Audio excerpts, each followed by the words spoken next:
My name is Dr. Lars Gunner. I'm a Gonstead trained chiropractor. There's about 500 doctors in the world that do exactly what I do. And I have one single mission.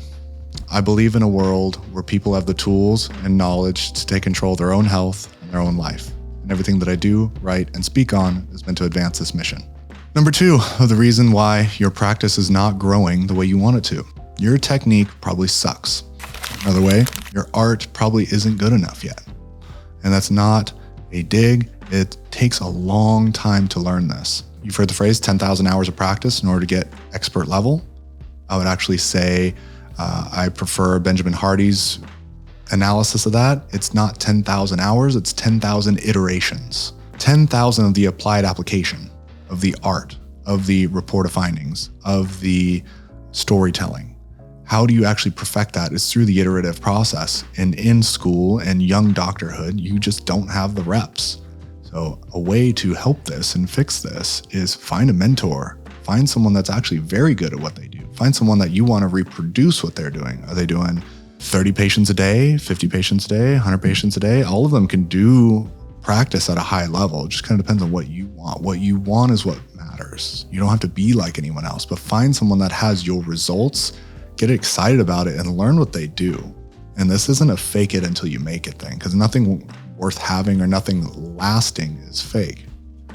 You can learn these skills, which take iterations and time. And then when you apply that, aiming for greatness, aiming for excellence. Because if I want results, patient results that way, income results that way, then it's going to take you being very, very good at using your body.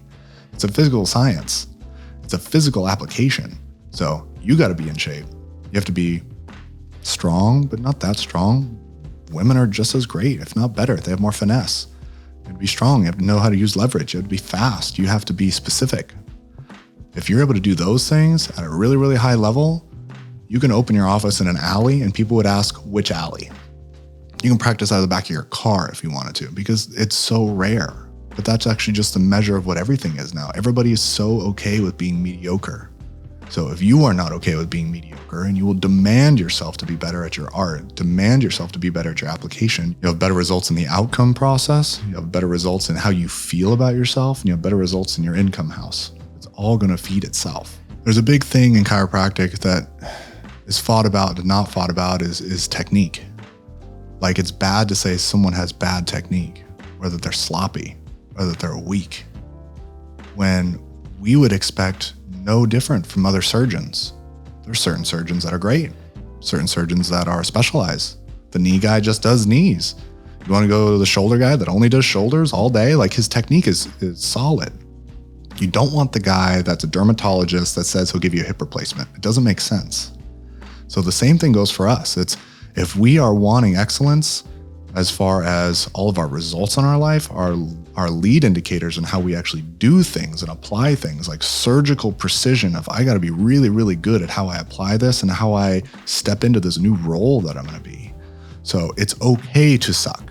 It's not a bad thing. It's not a dig. It's not meant to hurt your ego. It's just ego threatening if you feel that and makes your body tighten up. It's okay. Suck. All of us suck. You heard me in the story.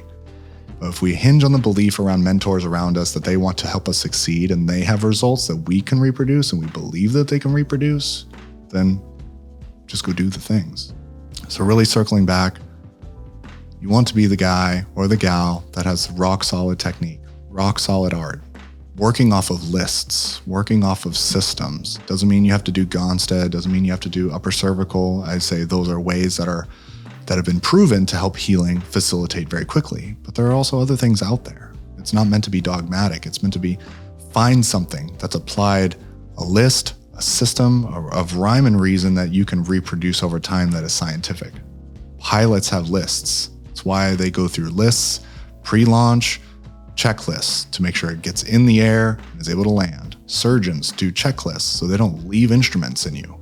We all need lists because we are all subject to decision fatigue. Our social battery and our engagement with life ends up being very demanding and can be drained. But if you have a system to fall back on, within that system, you will find freedom, and within that system, you can find reproducible results.